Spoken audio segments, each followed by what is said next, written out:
She said to her sister on speakerphone, "I'm training him. Soon he'll do whatever I want." She didn't know I was home early. I didn't interrupt. I just trained myself to want someone else. The panic in her eyes when she saw my packed bags. I, 32 male, came home early on a Thursday. Had a killer migraine, left work around 2 p.m. Cassie, 29, didn't expect me until 7. Opened the apartment door quietly, didn't want to wake her if she was napping.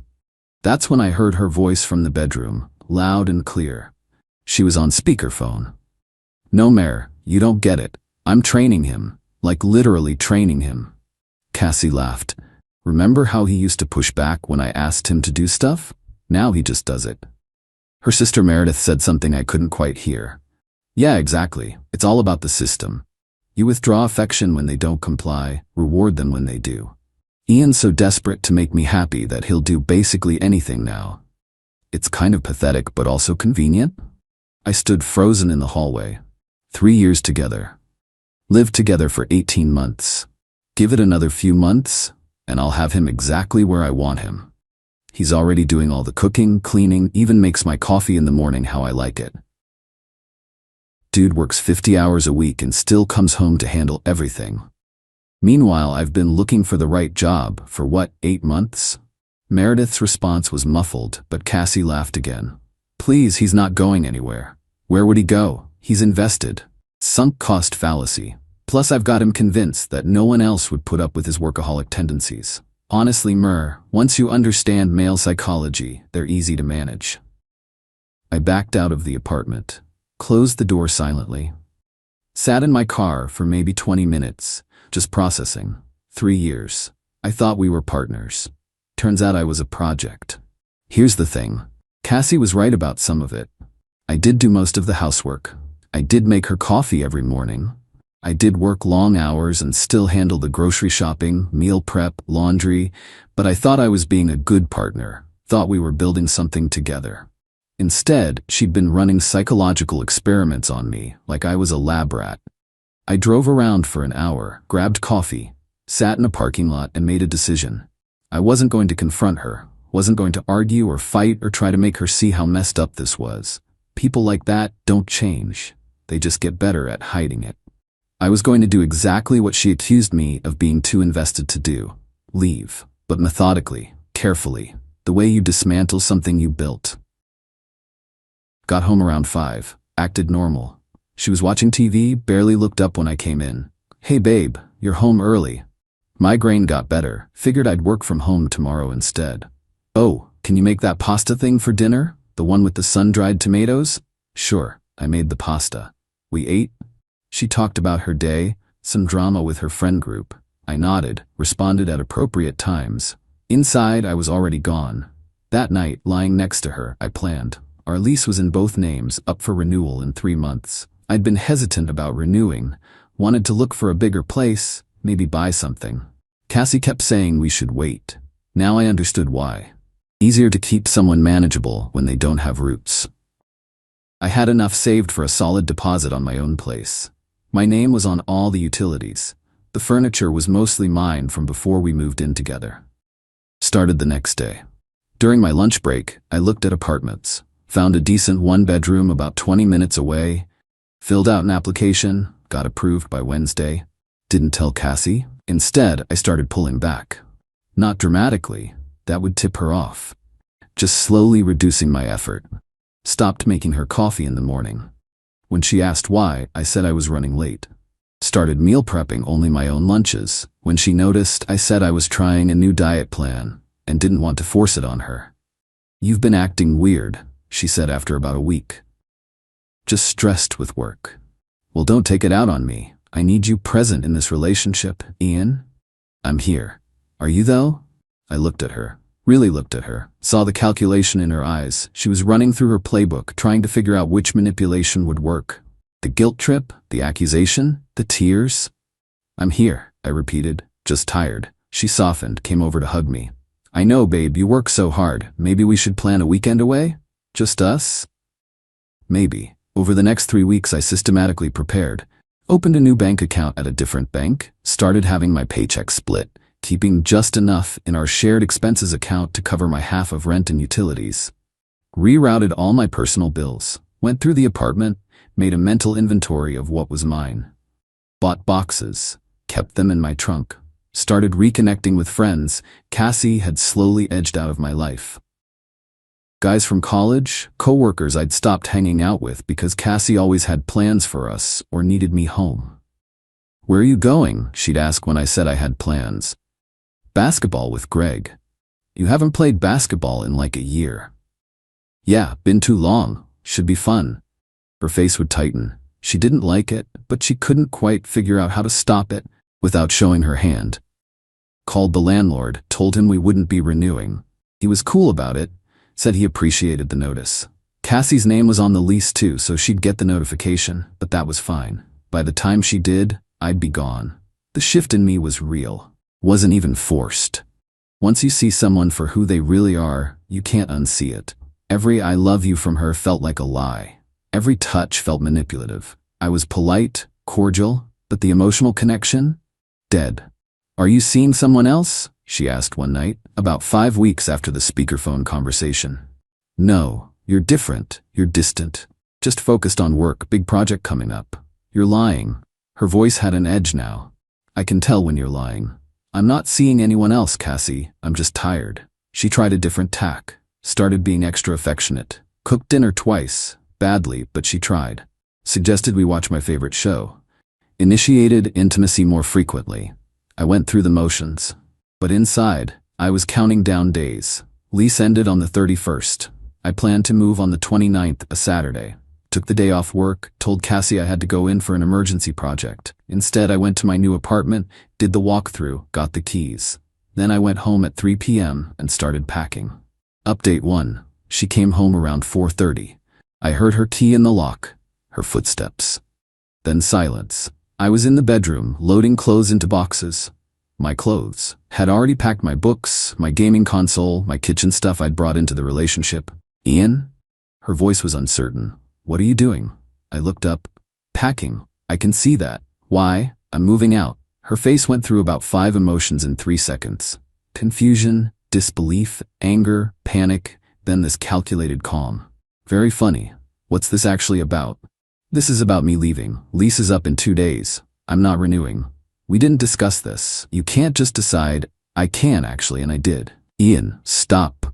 She used her soft voice, the one that used to work. "Whatever's going on, we can talk about it. This is insane. You're being impulsive." "I'm being deliberate actually. Been planning this for 6 weeks." That landed.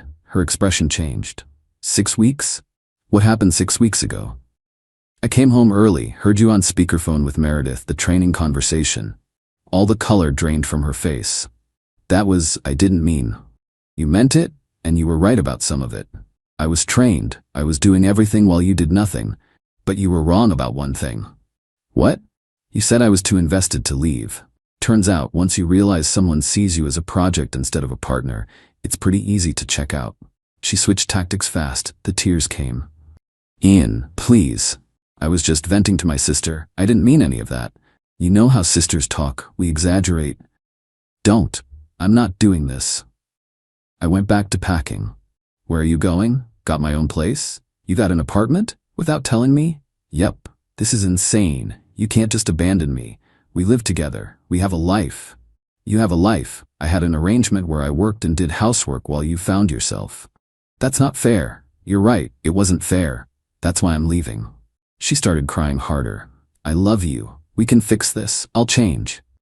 "Cassie, you told your sister you were training me like a dog. There's nothing to fix. We're done." "You're being cruel. After 3 years, you're just throwing us away." "I'm not throwing anything away. There was no us. There was you managing me." I kept packing. She kept crying, pleading, occasionally switching to anger. I ignored all of it. Took me about 3 more hours to get everything sorted. My friend Greg showed up with his truck around 7. "Dude," he said quietly when he saw Cassie's face. "You good?" "Yeah, I'm good." We loaded boxes. Cassie followed us around, alternating between begging and yelling. At one point she tried to grab a box, said half the stuff was ours and I couldn't take it. I pulled up receipts on my phone, showed her the purchase dates. Before we lived together, she backed off. By 10 p.m., I was done. Apartment was mostly empty of my stuff. I left the furniture we'd bought together. A couch, a coffee table. Everything else was mine, and it was gone. Ian, please. One last try at the door. Don't do this. We can go to counseling. We can work on things. No, we can't, because you don't think there's anything to work on. You think you found a system that works. Good luck with that, but I'm out. You'll regret this. No one else is going to deal with your workaholism. You're going to realize what you gave up. Maybe. But at least I'll be with someone who sees me as a person. I left, went to my new apartment. Greg helped me unload, ordered pizza, cracked open beers. That was intense, he said. Yeah. You okay? Getting there. Spent that first night in my new place on an air mattress, surrounded by boxes. Weirdly peaceful. No one to manage my emotions for. No one evaluating my behavior. Just me. Cassie started texting around midnight. 33 messages in 2 hours. Started with apologies, moved to promises, ended with anger. Blocked her around 2 a.m. Next day, Sunday, Meredith called. I answered, curious about what script they'd come up with.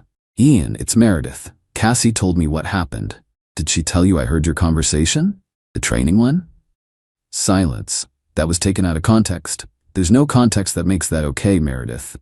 Look, my sister loves you. She's devastated. Can you just talk to her? No. You're being childish. Relationships take work. You don't just bail when things get hard. Things weren't hard. Things were unbalanced. Big difference. She's a mess right now. How can you be so cold? Tell your sister good luck with her next training project. We're done here. I hung up, blocked her too. The entitlement was unreal. They genuinely thought I should come back because Cassie was upset. Like her feelings mattered, but mine didn't.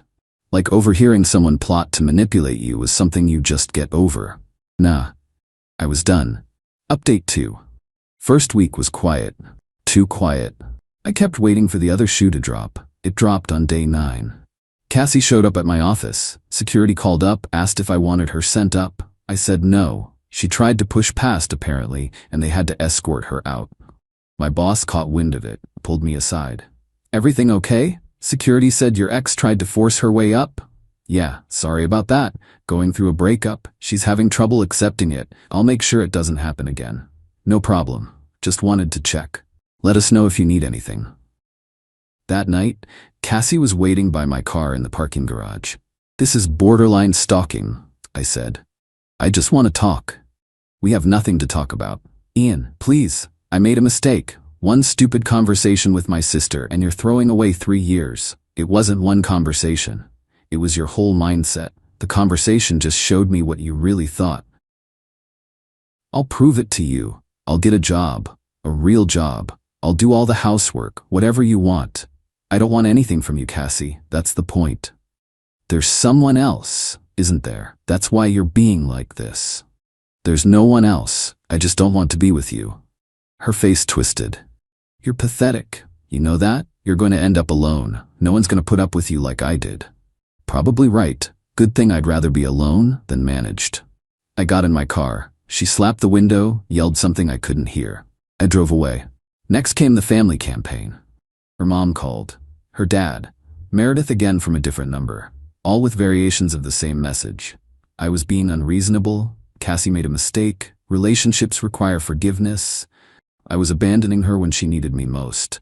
I kept my responses short. We're done. Please don't contact me again. Then blocked. The dirty trick came 2 weeks post-breakup. My landlord from the old place called. Hey Ian, got a problem. Cassie's saying you took stuff that belonged to both of you. She's asking me to help her get it back or she'll sue me for not protecting her property rights. Did she provide proof of ownership? No, just her word. I have receipts for everything I took. Want me to send them? Yeah, that'd be great. Just covering my bases. Sent him a whole folder. Screenshots of purchase confirmations, credit card statements, dates showing I bought everything before we lived together. He thanked me, said he'd handle it. Cassie tried a different angle next. Posted on social media a long, vague post about narcissistic partners and financial abuse and being left with nothing. Didn't name me, but anyone who knew us would know. I didn't respond. Didn't engage. Just kept living my life. Here's what she didn't expect. I was fine. Better than fine, actually. My apartment was smaller, but it was mine. I cooked when I wanted, cleaned on my schedule. Started playing basketball weekly with Greg and some guys. Picked up reading again. Slept better. About 3 weeks in, I ran into Dana. We'd worked together 2 years ago, stayed friendly but lost touch after I got serious with Cassie. Bumped into her at a coffee shop. Ian. Oh my God, how are you? We caught up. She'd switched companies, was doing well, single after her own relationship ended 6 months back. We exchanged numbers, said we should grab drinks sometime. We did. The following Thursday. Nothing romantic, just two people catching up. But it was easy, comfortable. She laughed at my jokes. I wasn't performing or managing or trying to be anything except myself. You seem different, she said, more relaxed than I remember. Yeah, went through some stuff recently, coming out the other side. Good stuff or bad stuff? Started bad. Ending good. We had drinks twice more over the next 2 weeks. Third time she kissed me. I kissed her back. It felt right. Uncomplicated. I should tell you, I said. I just got out of something, like a month ago.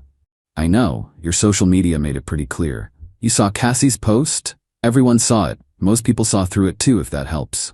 Doesn't hurt, Dana smiled. Look, no pressure. We can take this slow. I just like spending time with you. Same. That's when Cassie's spy network kicked in. One of her friends saw us at a bar. Reported back. Next day, my phone exploded. Texts from a new number. Unknown. So you did have someone else. You liar. Unknown. Been seeing her this whole time probably. Used me until you had something better lined up. You're disgusting. Everyone needs to know what kind of person you really are. I screenshot everything. Didn't respond. Called my buddy who's a lawyer. Asked about harassment laws. He said to document everything, send one cease and desist, then if it continued, we could pursue a restraining order. Sent a formal text. Cassie, this is harassment. We're broken up. Who I see is none of your business. Contact me again and I'll pursue legal action. She showed up at the bar Dana and I went to. Must have gotten the location from her friend. Dana and I were having dinner when Cassie walked in, saw us, and made a scene. Are you kidding me right now? She was loud. Everyone turned to look. I stayed calm. Cassie, you need to leave. You told me there was no one else. You lied to me. I didn't lie. There wasn't anyone when we broke up. What I do now isn't your concern. We broke up a month ago and you're already with someone? That's sick. Dana spoke up, voice level. Hi, I'm Dana. We actually just started seeing each other last week, but also, not sure how this is your business. It's my business because he was my boyfriend for 3 years. Was. Past tense. Maybe time to move on? Cassie turned on her. You don't even know him. He's a workaholic who'll ignore you for his job. Good luck with that. Thanks for the warning. I'll take my chances. The manager came over. Ladies, I need everyone to keep it down or I'll have to ask you to leave. I'm already leaving, Cassie said. Enjoy your rebound, Ian. Hope she enjoys being your maid. She stormed out. Dana looked at me. Your ex seems nice. I laughed. Couldn't help it. Sorry about that. Don't be. Kind of explains why you're still a little guarded. That obvious? Little bit. But I get it. Take your time. The fact that she was cool about it didn't make it a big dramatic thing. That meant everything. Update 3. Final. It's been 4 months since I left. Time for the final update because this needs to be closed out. Cassie didn't let up easy. After the bar incident, she tried a few more things. Week 6. Showed up at my apartment building. Building has security. They called me. I told them she wasn't welcome. They escorted her out. She screamed about how I was keeping her personal items. I wasn't, and she'd call the police. She didn't. Week 7. Her dad called my dad. Complained that I'd abandoned his daughter and stolen property. My dad, who never liked Cassie, told him to tell his daughter to move on. Then called me to make sure I was okay. Week 8. Posted on social media again. This time directly tagging me in a long post about narcissistic abuse and love bombing, then discarding. My friends defended me in the comments. I untagged myself and let it go. Week 10. Tried to friend request Dana on multiple platforms. Dana blocked her immediately and sent me screenshots of the requests. Your ex is persistent. I'll give her that. The thing that finally ended it wasn't legal action or a big confrontation. It was Cassie realizing she had no leverage. The apartment lease wasn't renewed. She had to move out. Heard through mutual friends, she moved back with her parents. The narrative she'd been spinning about financial abuse fell apart when people realized she'd been unemployed by choice for 8 months, while I funded everything.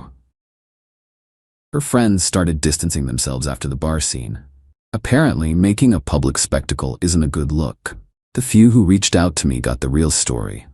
Overheard her saying she was training me, decided that wasn't a relationship I wanted, left. Most of them said some version of, "Yeah, that sounds like something she'd say." Dana and I kept seeing each other. Took it slow like she suggested. She never pushed, never demanded, never manipulated, just showed up as herself and let me show up as myself. Novel concept. 3 months in, we had dinner at her place. Halfway through, she said, "You know you can relax around me, right? I'm not keeping score." I know. Do you though? Because sometimes you still act like you're being evaluated. I thought about it, working on it. 3 years of walking on eggshells doesn't go away overnight. Fair. Just want you to know, I like you as you are, not as whatever optimized version you think you should be. That meant more than she probably knew. Last I heard about Cassie, through the grapevine because I don't check on her, she's seeing someone new. Some guy she met online. Already living together after 2 months. Her social media shows them doing all these activities, her posting about finally finding someone who gets her. I don't feel vindicated or satisfied. Mostly I just feel bad for the guy. He's probably getting the same treatment I did. The training program. Maybe he'll figure it out faster than I did. Maybe he won't. Not my problem anymore. My life now, dating Dana seriously. We're taking a trip next month. Back in touch with all my friends, playing basketball weekly, reading more. Actually enjoying cooking again because I'm doing it for me, not to meet someone else's standards. The apartment's fully furnished now. Got a decent couch, a proper bed frame, filled the bookcases. It's not huge or fancy, but it's mine. No one's evaluating how I load the dishwasher or critiquing my grocery choices. Work's going well. Got a promotion last month. The focus I'd been putting into my relationship went back into my career. Turns out I'm pretty good at my job when I'm not emotionally exhausted. Someone asked me last week if I regretted how I handled it, leaving without a big confrontation, not trying to work it out. Nope, I said. Some things aren't fixable because they were never broken. They were built wrong from the start. When someone tells you who they are, believe them. Cassie told Meredith I was a project to manage. That's who she was. Not who she became, not who the relationship made her. That's who she was all along. The training program worked both ways. She trained me to comply. I trained myself to leave. Only difference, my training actually stuck. I'm doing okay now? Better than okay. I'm happy. Not the performance of happiness to keep someone satisfied, actual, genuine contentment. That's what happens when you stop being someone's project and start being your own person again. To anyone in a similar situation, if your partner talks about you like you're something to manage rather than someone to love, that's not a relationship. That's a hostage situation with better decor. You can leave. It won't be easy, but it's worth it. Trust me on this one. Time to close this chapter. Got a life to live? That's actually mine. Peace.